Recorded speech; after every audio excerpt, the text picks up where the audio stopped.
So we've done a few projects in the backyard, but most of our focus has been on this front yard this year. We wanted to get it to where it was just getting watered. We do our maintenance so that we could really focus on the backyard and getting the projects done that we really want to get done. There's quite a few projects in the backyard that have spanned over several years now. There's one I'm really excited to show you guys. It's not complete, but we finally have some plants planted in a bed that I built 4 or 5 years ago now. I don't know, a ridiculous amount of time, and the bed has sat there empty, and it finally actually has plants in it. So I'm excited about that, but that required us getting this front yard to kind of a status quo maintenance only stage. And I think we're finally there. So now our focus is going to turn to just the backyard and finally getting the projects done that we've been wanting to do back there. Today is June 26th, and I thought I would give you an update on how things are looking on the front flower bed. The purple fountain grass right here is really starting to take off. Petunias are filling in. We had to get some plant support. I don't know if you can see it right there. The snapdragons had fallen over because of our wind and rain that we'd been having, and so we had to go through and support those.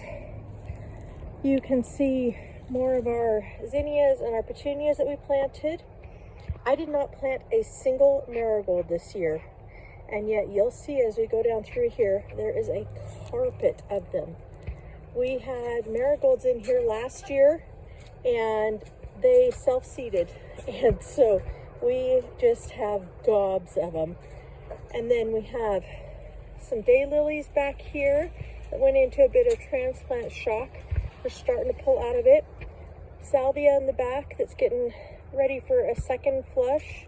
Another volunteer marigold. And then as you can see, it's just more of the same as we walk down. Again, we had to pull these snapdragons up. It was laying completely down on that daylily. You couldn't see that zinnia or that daylily. In fact, you can see the pile of snapdragon blooms right here.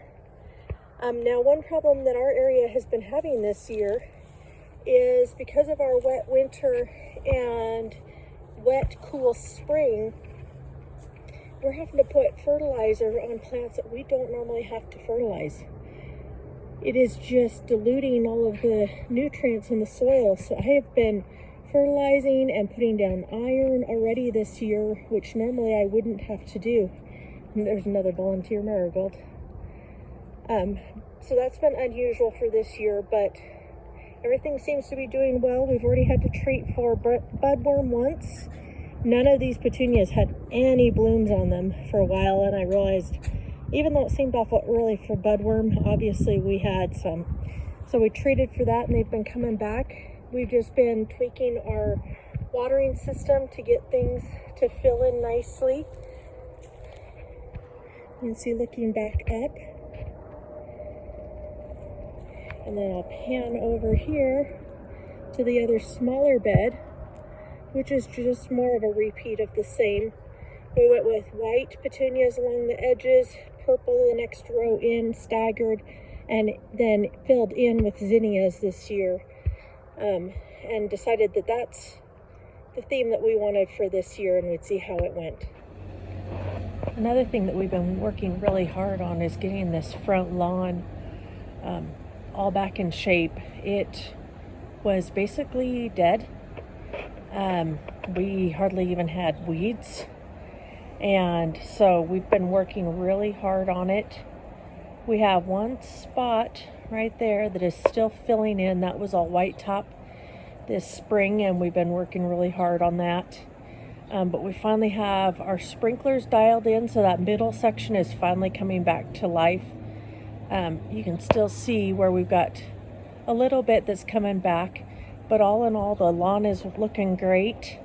The beds are looking great, and we've just been trying to get it to where it can just be maintenance and not having to come out here and do a bunch of work.